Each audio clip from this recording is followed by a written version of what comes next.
For over 1,400 years, the world called her a prostitute, a woman of shame, a sinner in the shadows. But the Bible never said that. So, where did this lie begin? Who changed her story? And why? Today, we're uncovering the hidden truth behind one of the most misunderstood women in all of Scripture, Mary Magdalene. Get ready. What you're about to hear may challenge everything you've been told. Mary Magdalene. Her name echoes through the pages of the Gospels, more than most of the male disciples. She was from the fishing town of Magdala, along the Sea of Galilee. But what made her unforgettable was not her hometown. It was her transformation. In Luke 8:2 we read, "And also some women who had been healed of evil spirits and diseases, Mary called Magdalene, from whom 7 demons had gone out."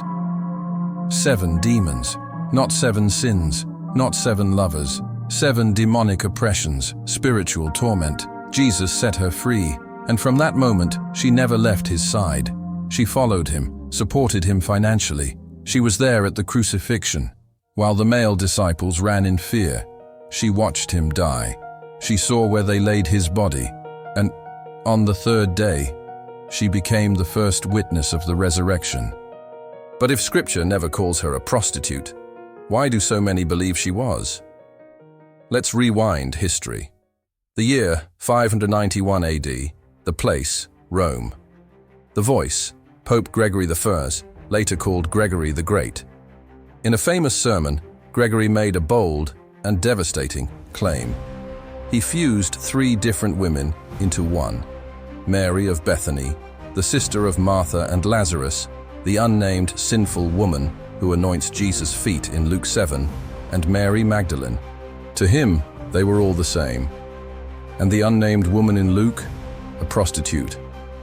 So, by association, Mary Magdalene became the penitent whore of Christian tradition.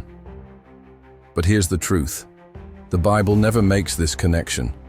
Mary of Bethany is identified separately. The woman in Luke 7 remains nameless. Mary Magdalene appears in Luke 8 with a clear break in narrative. They are not the same person. Gregory's mistake, or strategy, reshaped history.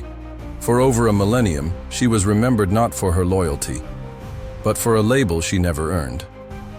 Why would a pope distort Scripture so severely? Some scholars suggest symbolic reasons. To Pope Gregory, Mary Magdalene represented the ultimate redemption, a sinner turned saint. But there's more to the story. The early church was patriarchal, and Mary Magdalene? She was dangerous to that structure. She was a woman who traveled with Jesus, funded his mission, stood by him at the cross, and was the first to proclaim his resurrection. That's apostolic. That's revolutionary. So how do you suppress a powerful female disciple? You turn her into a cautionary tale, a sinner saved by grace, not a leader, not a preacher, not a spiritual force. It wasn't theology, it was control. Finally, after centuries of misrepresentation, the Church began to set the record straight. In 1969, the Vatican quietly separated Mary Magdalene from the unnamed sinful woman in Luke. And in 2016, something powerful happened. Pope Francis elevated her feast day, July 22nd, to the same level as the male apostles. He called her Apostle to the Apostles. Why? Because in John 20:18, after the resurrection, Jesus sends her with a message. "Go to my brothers and tell them, I am ascending to my Father and your Father, to my God and your God." She preached the resurrection to the men who would lead the church. She was the first evangelist of the new covenant. Mary Magdalene's story isn't just about ancient theology. It's about how truth gets buried and how God raises it again. For centuries, her name was dragged through the mud, but her legacy shines brighter than ever. She reminds us that your past does not define your purpose.